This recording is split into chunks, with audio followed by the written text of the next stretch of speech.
Várzea Paulista é um lugar de muitas histórias. Para alguns, é a terra do barro e dos fornos. Para outros, um enorme jardim de orquídeas. Mas quando falamos sobre qual título escolher para a cidade, talvez a resposta esteja no entrelaçar desses dois mundos. Enquanto uns apontam para o calor dos fornos das olarias, outros querem mostrar a beleza das orquídeas. E para você, Várzea Paulista é a cidade das olarias ou é das orquídeas? Para mim é das olarias. Mesmo agora com o forno? É o que deu origem. Como amante da natureza, da orquídea, para mim é a cidade das orquídeas. Mas será que essas visões realmente se opõem? Ou seriam elas capítulos de uma mesma história? Então, a primeira olaria em solo varzino foi pela família do seu Isaac de Souza Galvão. Lembrando que a nossa terra, a terra de várzea, ela oferecia condições propícias para isso, devido à umidade, né? Então, o solo era rico nesse tipo de material. Então, tinha-se o quê? Tinha-se o conhecimento que eles trouxeram, portugueses, italianos, e na contrapartida nós tínhamos a matéria-prima neste solo. Então, foi uma forma de se alavancar a economia e a sua subsistência também. Na realidade, quando a linha férrea ela resolveu se instalar, né, entre Santos e Jundiaí, não só havia já a produção de tijolos nessa região, como também havia uma grande ascensão dessa produção, porque nessa região também houve a cultura e o cultivo do café, da cana-de-açúcar, e foi uma forma que eles encontraram de fazer o escoamento desta produção. Então já havia, sim, solos varzinos nessa região de Várzea, de Jundiaí, a produção dos tijolos. Mas por que isso se tornou mais forte em solos varzinos? Justamente porque aqui havia condições propícias da terra. Não é sobre abandonar o passado ou negar o presente. É sobre reconhecer como cada pedaço dessa história moldou o espírito da Várzea Paulista que conhecemos hoje. Das olarias às orquídeas. Essa é a história de uma cidade que sempre se reinventou.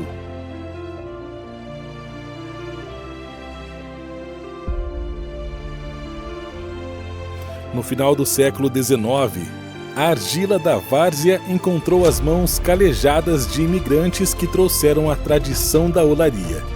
Foram anos moldando tijolos com suor e determinação, construindo não só uma economia, mas também uma identidade. Dentro desse contexto, outras famílias também começaram a migrar para cá. E foi justamente naquele período que eu já mencionei, da imigração dos europeus que estavam fugindo, né, da Primeira Guerra e buscavam em solos brasileiros condições de viverem com uma vida mais tranquila e em paz e, claro, trouxeram junto com eles várias culturas, agricultura, olaria e hoje a gente tem aí na região de Jundiaí a fabricação de vinhos. Então, assim, houve uma grande contribuição. Quando a ferrovia chegou, foi um vento de mudança. Com ela, os tijolos de Várzea Paulista encontraram um destino além das fronteiras da cidade, erguendo marcos importantes em São Paulo e outras regiões. Era o começo da pequena região do interior que anos depois passou a estar em diversos lugares. A Várzea, que hoje é paulista, começou a criar, né, laços. Muitas outras famílias começaram a se instalar aqui. E foi justamente nesse período que houve um boom da economia dessas pequenas famílias. Várzea, ela se tornou um polo de fabricação de tijolos. Os tijolos fabricados, eles não ficavam apenas aqui, mas eles começaram a ter escoamento para grandes centros, inclusive para a capital, em São Paulo. A portaria de todos os alfaviles de São Paulo, todos os McDonald's com tijolo à vista, os prédios do BCN em tijolo à vista espalhado pelo país, foi tudo tijolo.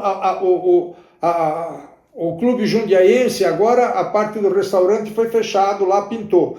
mas se você entra no Clube Jundiense com os tijolos maiores, que foram os últimos que fizemos, logo na entrada do Clube Jundiense, onde tem a lojinha do clube, é tijolo à vista, que aparece que tá sem reboque, que é isso daqui, desse tamanho e maior. A vida foi 1.400.000 peças desse tijolo.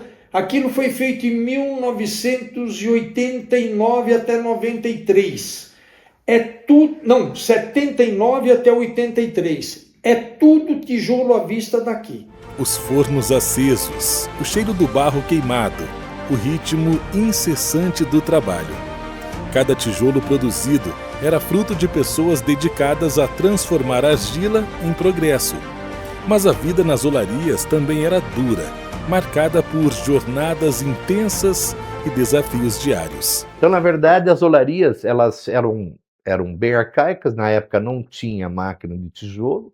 O tijolo era manual, que a gente chama, a base dele, inclusive, era argila, misturada de uma maneira artesanal, onde você tinha a força motriz para tudo isso, e sem ele não tinha como fazer. Por incrível que pareça, eram as mulas e os burros. Por isso que aqui nós tínhamos muitas pessoas que vinham, os tropeiros, e periodicamente eles passavam, trazendo essa oferta de mulas e burros mesmo, não era cavalo não, e que era a única força motriz para você girar uma manjarra, que a gente chamava, que é um grande braço, que se servia no meio dela um eixo, e esse eixo, fechado por todos os lados, tinha as facas, que picotavam esse barro e expulsavam esse barro já no ponto certo, para depois manualmente a gente fazer o tijolo. Mas a força motriz para isso era ainda a força dos burros e das mulas. Por que eu estou dizendo isso? Porque hoje é difícil uma pessoa imaginar a importância que teve os tropeiros, que teve lá esses animais, para um começo de uma cidade, e que basicamente tudo girou em torno da economia, o ganho, a cultura, tudo em torno dessas olarias. Na época, o pessoal uns carregavam em carroças e entregavam aqui na estação de Várzea. Ficavam vários vagões que carregavam ali, e isso era entregue eu acredito que ia para a região de Santos e Paranapiacaba, que é a própria estrada de ferro usada, a Santos Jundiaí. E depois tinha os caminhões da época, né? Começou com a família Jean Francisco, a família Nivolone, os velhos, né? E depois com a família Souza, com Edgar e Souza, e umas pessoas aí que começaram a fazer o transporte disso, os Bifani, para São Paulo, com aqueles caminhões esquisitos que a gente tinha na época, carregava pouca coisa. Daí teve um pessoal que plantou uva, foi meu pai e meu tio, tinha bastante uva aqui, mas o que progrediu foram as olarias, porque o preço do material, ele era muito bom, ele veio a Krupp para Campo Limpo, veio a KSB na Várzea, e eles não conseguiam tirar, às vezes, funcionários de olaria, porque mesmo no sistema rústico, brutal, cortando o barro com a mão e batendo, cortar e batendo o tijolo para fazer, eles ganhavam às vezes mais do que o próprio pessoal que estava nesses lugares, porque você tinha que pagar bem, senão você não tinha funcionário, né? Eu me lembro que vários funcionários daqui convidados para irem, quando veio a Teves do Brasil, até trabalham hoje aí com o Fernando Nivolone, eles não foram, falaram, não, nós estamos morando em casa na fazenda, estamos construindo a nossa, nós ganhamos mais. Por quê? Porque era vantajoso. A gente, só para você ter um caso pitoresco, a gente calculava cada tijolinho comum, a gente calculava pelo preço de uma paçoquinha, sabe? Então, se hoje uma paçoquinha custa aí, os caras de esquina aí que ficam vendendo paçoquinha, R$1, R$2 que eles estão vendendo, a gente vendia isso na época vamos supor, por R$1. Mas acontece que você carregava um caminhão, ele dava R$7.000, e o tijolinho pesava 1,4 kg, né? As olarias de Várzea Paulista não eram apenas lugares de trabalho. Elas eram um alicerce de uma economia que estava em pleno crescimento. Cada tijolo moldado à mão significava sustento para famílias, crescimento para a cidade e uma identidade para o povo varzino. No coração de cada forno estava o progresso que moldou a região por longos anos. E mesmo na crise, os oleiros mostraram força e união, cumprindo pedidos inimagináveis para a época. Daí chegou um dia, ele ligou para mim, estava muito estoque de tijolo, e falou, tem um negócio bom. Eu falei, o que é? Falou, a Cocaro, junto com a Passarelli, pegaram em Campinas para fazer uma obra. É o Jockey Club, vai 3 milhões de tijolos comum. Era tijolo da Compal. Falei, bom, uns 400 mil tenho. Não, mas eu preciso de 3 milhões de tijolos. Eu fazia 1 milhão por mês. Ele falou, eu preciso de 3 milhões de tijolos para eles em 60 dias. Eles querem que entregue porque vai fechar a frente. Era o problema da Anhanguera que estava fazendo. Falou, e tem um outro lugar. Falou, eles querem para a cidade universitária para fazer, não sei, era lá não sei o que, de energia atômica ali, que eles iam fazer. Falou, ali vai uns 4 milhões, rapaz. E o cara quer que entregue tijolo já. Eu falei, deixa para mim, né? Eu ganhava comissão. Eu vim, você vê o que eu fiz, eu vim para os Nivolone, que estava até o pescoço, eu fui falar com o João Francisco, eu fui falar com todo mundo que tinha tijolo. E nós, através do escritório, conseguimos entregar aquilo no prazo. O que aconteceu? Tudo quanto era construtora de São Paulo, daí procurava o escritório para comprar. Praticamente estourou o resto. O Alegrini, o Souza, que eram os vendedores violentos de São Paulo, pifou. Por quê? Porque o Alegrini e o Souza, eles iam vender? Não, mas o fulano não tem, eu preciso fornecer, eles queriam... Daí nós entramos num acordo, comissão menor para o Valdemari, e daí foi até ele morrer. Depois também, né, bem, que a esposa sumiu, até que chegou num ponto, parou. De tijolos simples, ergueram-se monumentos que até hoje carregam a história de Várzea Paulista. Por décadas, o som das olarias ecoou por toda a cidade, alimentando sonhos e construindo futuros. A argila não era apenas matéria-prima, era o elo que unia famílias e vizinhos em uma jornada comum. No entanto, como todo ciclo, o auge deu lugar ao desafio.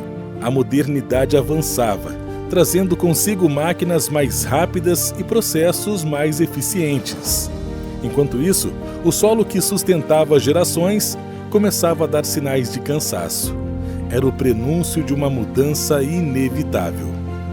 Com o avanço da tecnologia e o esgotamento da argila, as olarias começaram a apagar seus fornos. O som das máquinas foi substituído pelo silêncio, enquanto a cidade buscava uma nova identidade para preencher o vazio deixado. Quando eu fechei a minha olaria, não é porque estava exaurido o mercado, é porque eu não tinha mais argila onde tirar. Então eu tive que partir para a cerâmica, porque a cerâmica na época, o valor agregado no material era maior do que o do tijolinho, que já tinha começado a perder o valor. Então daí eu transportava o barro do Caxambu. Mas a minha argileira que eu comprei lá também acabou. Acabou fazem 4 meses, não tenho mais argila. Chega uma hora que a argila acaba. Acaba. Que foi mais ou menos o que aconteceu em Várzea. A Várzea não acabou a argila. A Várzea tem muita argila na beira do rio. Mas acontece que houve a industrialização, as construções na beira do rio, teve as marginais que ocuparam espaço e houve também, por questões ambientais, não permitir mais que se tirasse argila. Quando ela não se tornou mais interessante. Não é que as pessoas quiseram parar, é que elas precisavam parar. Vou dar um exemplo.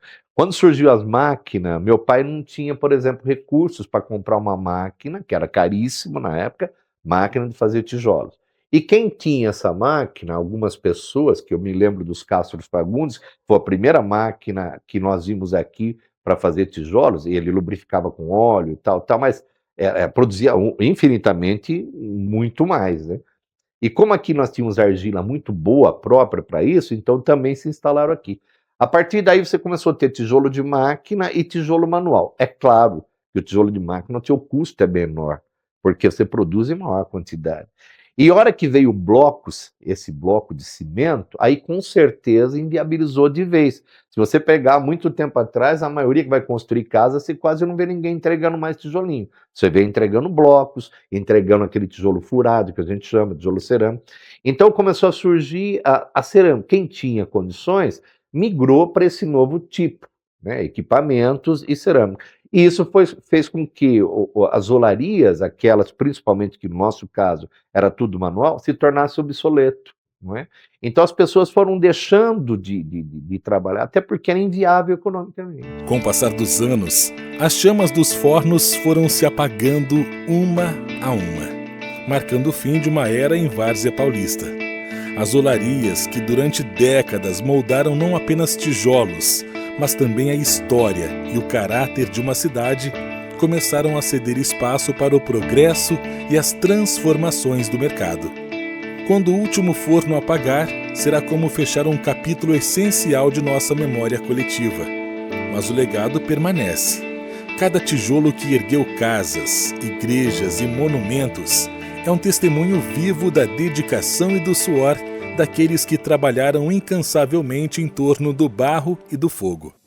E uma pergunta, você tem 80 anos, quantos anos da sua vida foi dedicado à cerâmica, à olaria? Eu comecei a tocar isso daqui quando meu pai morreu. Meu pai morreu no dia... pouco antes de ele morrer. Meu pai morreu em 1966, no dia 28 de outubro. Por sinal, vai fazer agora 50 e poucos anos, 58. E eu comecei a tocar propriamente a olaria 2 dias depois que ele morreu. Mas antes eu já trabalhava. Nós já estávamos usinando com tijolo, eu tinha 20 anos, 21, estava estudando, e foi na época que meu pai permitiu que a gente adquirisse um caminhão e nós começamos a trabalhar com tijolo, pegando os da olaria nossa e comprando de outras, né? Que foi uma época que o tijolo era rentável. Então estamos falando aqui, provavelmente, dentro de 1 ano, 2 anos, você pretende parar com Não, eu quero parar logo fevereiro, março máximo. Quer dizer, daqui a 3 meses provavelmente vai ter um dia que o forno fecha. Com a terra já marcada pelo passado das olarias, surgiram os primeiros cultivos de orquídeas. Uma transformação sutil, mas poderosa, que trouxe vida nova ao solo de Várzea Paulista. E uma beleza que começou a atrair olhares de fora. Aqui em Várzea, o nosso orquidário já tem, em média, uns 50 anos. Eu sou a 3ª geração, começou com o meu avô. Então, ele veio para cá por ser uma área que tem, assim, muito a ver com o ambiente da orquídea, que a gente tem a nossa Serra do Mursa, então é um ambiente mais fresco, ambiente ideal para orquídea. E ele começou a cultivar as orquídeas para comercializar mesmo. Primeiramente ele fazia mais para a capital, em São Paulo, e depois foi crescendo, né, o comércio de orquídeas, e aí ele foi fazendo também aqui na região, no interior, e foi expandindo. Quem tinha orquídea aqui na Várzea, veio para a Várzea, foi o Gerson Calori. Eles tinham um orquidário na beira da Anhanguera, e criava um pavão lá também, umas árvores lá, eu conhecia bem o pai dele, e tinha o pai dele gostava de orquídeas, tinha um negócio do tamanho dessa casa aqui, se fosse muito, com um monte de orquídea bonita aqui na Vila Progresso, perto da padaria do Rafael, no lado de cima. Então ele tinha ali um orquidário, daí ele comprou isso daqui, esse sítio, e eles vieram lidar com orquídea aqui, o Gerson. Começou a lidar com orquídea. Daí ele começou a lidar com orquídea porque ele fez uma parceria com o Lambra, porque senão não dava assim, não era fácil vender essa quantidade de orquídea. Daí entrou um cara na jogada com dinheiro, bastante dinheiro, não porque ele quisesse ganhar dinheiro com orquídea, mas porque ele gostava de orquídea, que é o Nino da Madeiroa.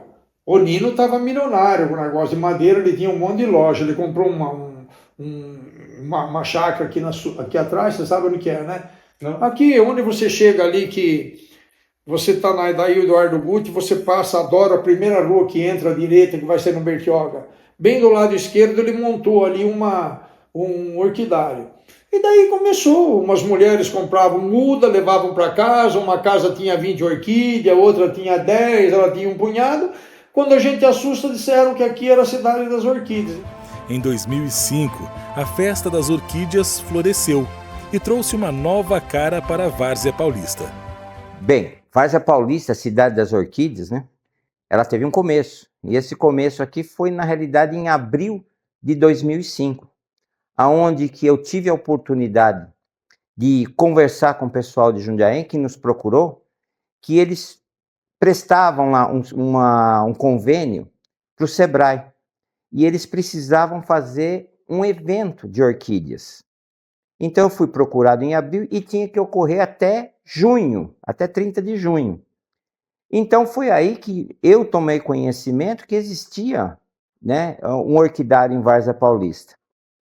E o primeiro foi do mês de abril para ser realizado no dia 12 de junho, que foi o dia dos namorados, então por ser orquídea ia ter as vendas. Foi aí que eu conheci a família Calori, que eu conheci o Gerson, tá? o Bira, já falecido, e também o Tadeu, que sempre foi o alicerce desse projeto aqui em Várzea Paulista, na época Biorquids. E foi ali que começou. Tá? Então, começou do nada, né? De uma conversa, de um evento feito às pressas, porque tinha acabado de assumir o governo, então estavam tomando conhecimento, né, da cidade, e foi aí que surgiu a oportunidade de fazer um evento. Temeroso, porque a gente não sabia qual seria a receptividade, então o primeiro evento que ocorreu aqui em Várzea Paulista foi até bem humilde. Foi feito lá no ginásio de esportes Ayrton Senna, e tudo bem humilde. Emprestamos as madeiras da Madetex, da família Castro, lá emprestou para a gente. A parte de armação veio de Sorocaba, as prateleiras foram revestidas com papel que a gente compra na papelaria. Foi uma coisa bem humilde, bem simples. Porém, a surpresa foi gigantesca, que num final de semana, com até pouca divulgação, foi um absurdo de quantidade de pessoas que vieram para ver as orquídeas aqui. Na época tinha 4 expositores, somente 4 expositores, mas com uma variedade muito grande. E que aonde a prioridade naquela edição foi mostrar as orquídeas da região e também fazer venda, né? Para eles também era uma oportunidade de venda, que depois modificou esse sistema, né?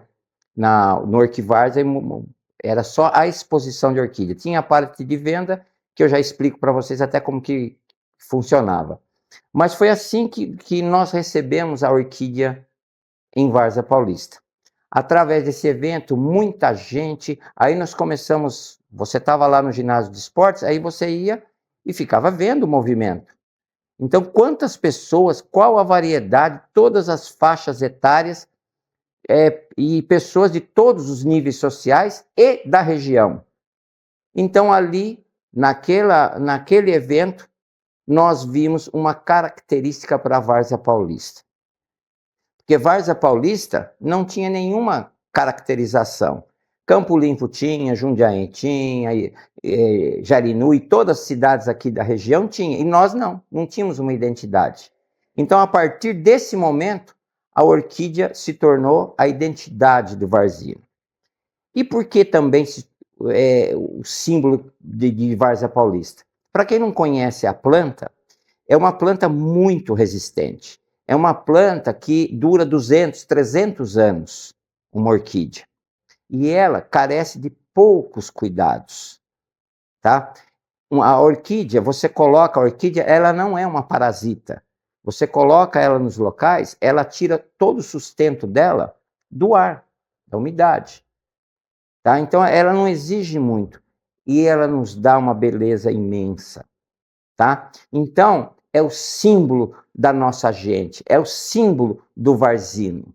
Tá? As pessoas que com poucos recursos conseguem transmitir, tá, uma beleza imensa.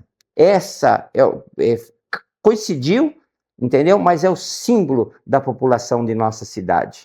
Após a primeira festa das orquídeas, não demorou para que caísse nas graças da população e a festa ganhasse novas edições. Assim, a nossa festa, ela já acontece aí há mais ou menos 17 anos. Então já é uma festa tradicional e as pessoas já esperam por ela o ano todo, assim, o pessoal sabe mais ou menos o dia que vai ser, né, o mês ali que é a festa, então muitas pessoas esperam por essa data. Então, assim, ao longo do ano, a gente trabalha para poder entregar o melhor, assim, na festa e as pessoas terem noção de como é o nosso trabalho, como é o cultivo da orquídea.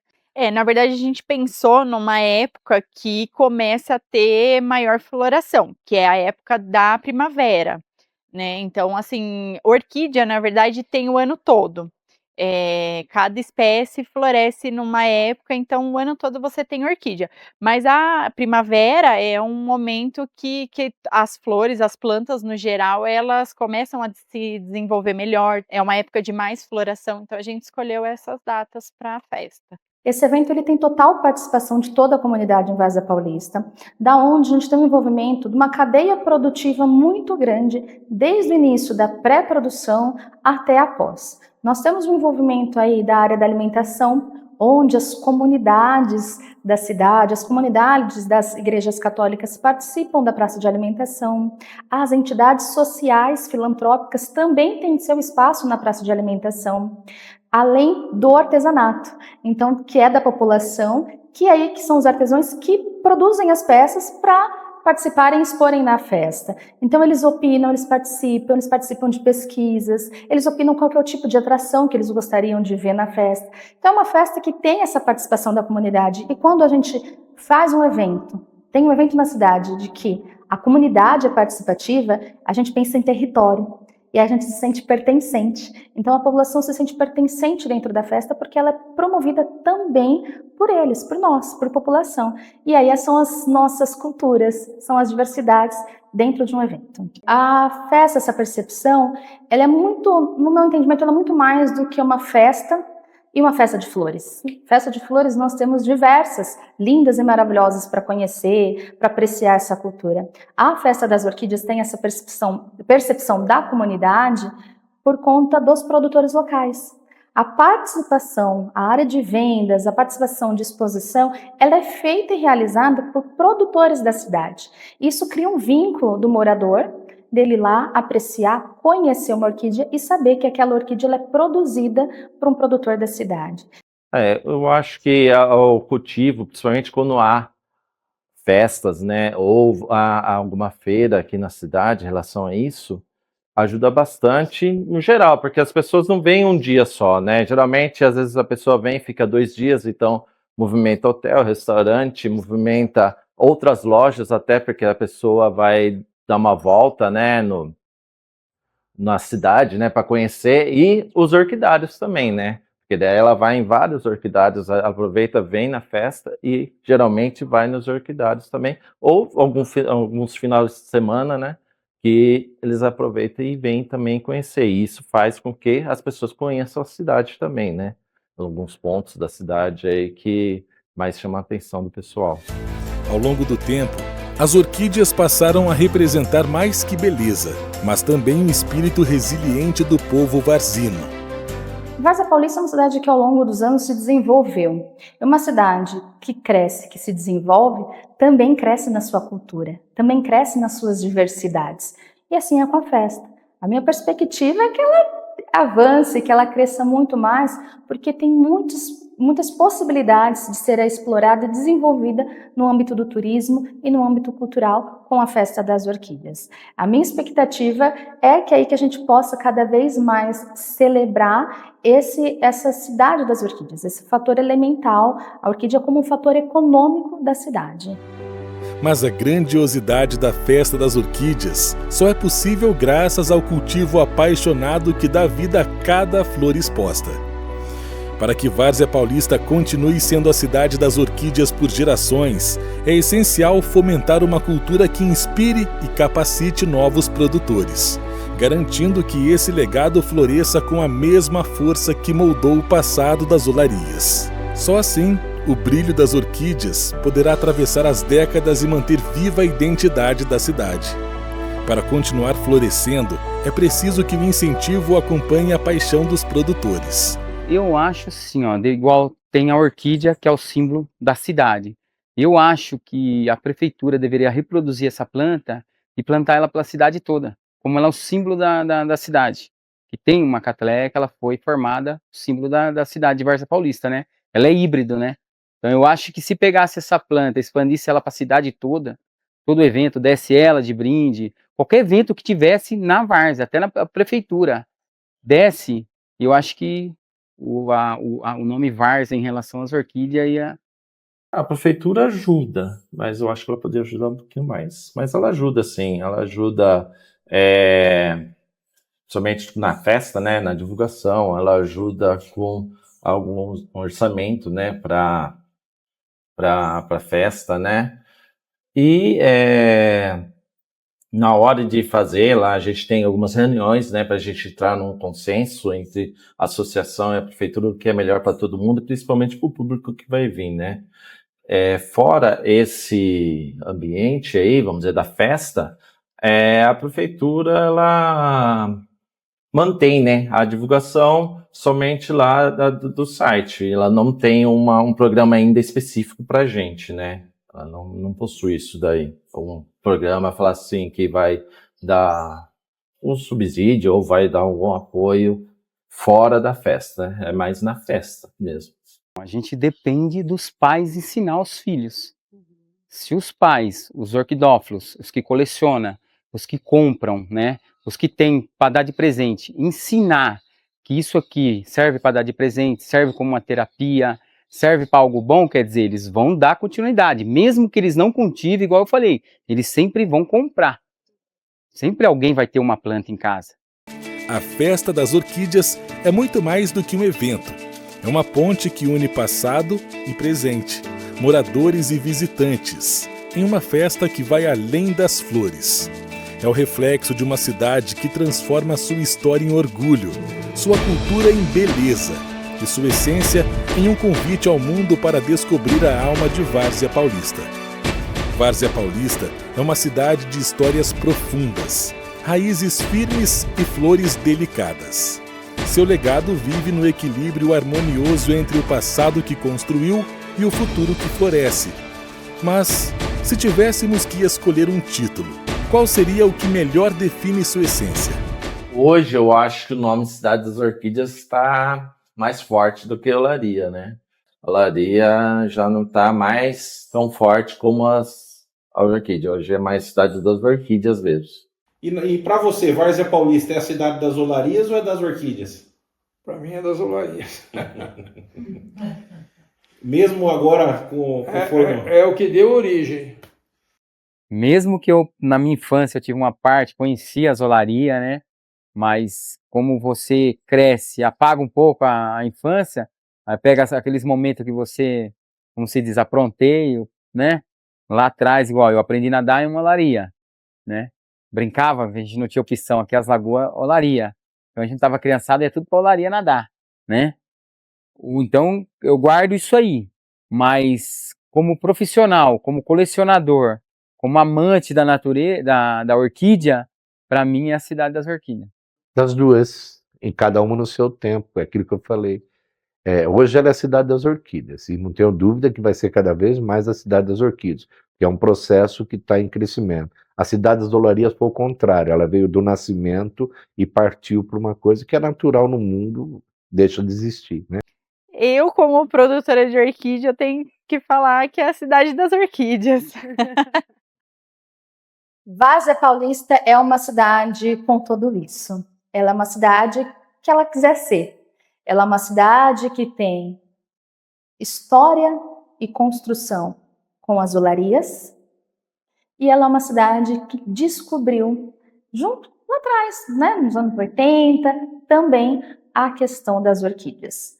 Porque nós unificamos isso. Nós não dividimos, nós somamos.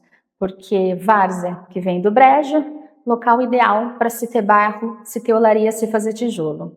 Várzea Paulista tem a Serra do Mursa, Morro dos Elefantes, Serra dos Cristais, como é conhecida, né? Aqui para a gente carinhosamente, Morro do Mursa, Serra do Mursa, que ela é ideal para o cultivo de orquídea. Quente de dia, frio de noite. E tudo numa mesma região. Né? Hoje nós temos uma base muito grande de olaria na região do Mursa e nós temos os orquidários no Mursa também. Então a gente não divide. Várzea Paulista é uma cidade que construiu a sua história com a olaria, também com a linha férrea e cada vez mais vem solidificando na história, no dia a dia, como a cidade das orquídeas. Hoje ela já foi a cidade das olarias, tá? mas no avanço, ela hoje simboliza o que a orquídea é, como uma planta, como resistência, com tudo aquilo de belo que você pode fazer para uma orquídea. Mas eu gostaria e desejo que em nossas vias, nossos logradouros, nossas praças, nós tenhamos muitas orquídeas, que a gente possa agora plantar, né, fazer em todas, para que todos possam ver, tá, as orquídeas. Então, falar nesse momento é a esperança de chegar nesse daqui. Tá? Então, eu vejo hoje como mais a cidade das orquídeas, como a cidade das olarias. Porém, eu respeito a história. Olha, eu não a denominaria hoje, como eu já falei anteriormente, a cidade das olarias. Mas hoje ela tem um título, que é a cidade das orquídeas. Ela tem um título conquistado e merecido. E como eu já mencionei anteriormente, tudo está dentro de um tempo. Um dia ela foi a cidade das olarias. Mas não significa que ela também não seja a cidade das olarias. Mas o título hoje de Várzea é a cidade das orquídeas. Mas não significa que as pessoas não possam conhecer a Várzea dos seus primórdios, que foi a cidade das olarias. Isso faz parte da construção coletiva, né, de Várzea Paulista. Hoje em dia, quando você fala em Várzea, ninguém pensa em olaria. Você tá vendo ali que você gosta de orquídea. Eu adoro. Tem lá atrás, tem ali, ó. No meu banheiro, todo lugar que você for tem orquídea. Então, e tá aumentando essa fama por causa da festa e tudo mais. Você vai no supermercado, tem um lugar que é só orquídea. Então, você quer comprar orquídea? Venha em Várzea. Talvez a essência de Várzea Paulista não possa ser resumida em uma única história, um único legado ou mesmo em um título. Para entendê-la, é preciso olhar além das olarias e das orquídeas e ouvir aqueles que vivem e sentem essa cidade todos os dias. Afinal, quem é Várzea Paulista? Minha casa, se é que pode se considerar minha casa, minha vida, né? Porque eu não tenho um minuto que eu lembre de alguma coisa que eu fiz ou que eu estou fazendo e que não passa por ser esse chão. Uma palavra, essa é difícil, né? Eu acho que para Várzea Paulista seria futuro. Futuro. Acho que a gente não pode esquecer, pensar no futuro, né? Eu colocaria duas palavras, me vem agora: o futuro, onde a gente quer chegar, né, fazendo hoje, mas eu também não posso deixar de pensar numa questão que é muito interessante, que é a nossa gente. Né? Acaba sendo uma frase do que uma palavra: nossa gente e futuro. Uma única palavra: prosperidade. Tá? Prosperidade. Porque é o que eu tenho visto ao longo da minha vida aqui nessa cidade. Tá? Então, prosperidade. Eu vejo nos olhos das pessoas que eu convivo diariamente, entendeu? A vontade, o desejo de ter prosperidade. É uma cidade de trabalhadores, de pessoas que vêm para cá, que vieram para a região, tá? E aqui prosperaram, aqui conseguiram as suas habitações, as suas residências, seus empregos, puderam criar as suas famílias, tá? E numa miscigenação muito grande. Então, a palavra que eu, nesse momento, vou passar para você é prosperidade. Olha, quando eu me referi à grande mãe para a história, eu também quis falar em algum momento que ela também foi a grande mãe para a minha vida. Porque foi aqui que eu tive oportunidades, foi aqui que eu conheci o que eu conheço hoje. Então, se eu pudesse falar uma única palavra para denominar a Várzea Paulista, eu ia chamar ela de mãe. Mãe acolhedora.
Saberia fazer outra coisa. Eu também. Você está preparado para isso? Não muito. Perderia muito. Perderia o perfume, que elas têm perfume, perderia a beleza, que elas têm beleza, e uma coisa que não explica, né? Como que pode uma planta ficar desse jeito? É só Deus, né?